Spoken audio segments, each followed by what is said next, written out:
Ito ang Leres Chika. Marami-raming stuff. Donnie, extra sweet daw at super in love kay Belle.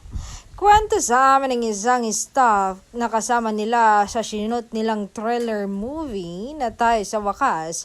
Sobrang sweet talaga ng Don Bell at imposible ang ipinapalabas ng mga entregero at entregera na kunwari lang ang relasyon ng dalawa. Pwede raw pagbintangang kunwari lang ang sweetness nila kung sarap lang yon ng mga fans. Pero kahit sa pagkakataon na kasama ang staff, ang dalawa at walang mga eksenang kinukunan sa shooting nila, abay, sweet pa rin sa isa't isa sina Donnie at Belle at kung noon ay sinasabing obvious na si Belle lang ang in love kay Donnie sa nakita ng karamihan ng staff, ay parang mas in love si Donnie sa girlfriend. Masyado raw naging maasikasa si Donnie kay Belle noong sinushoot nila ang thriller ng Tayo sa Wakas.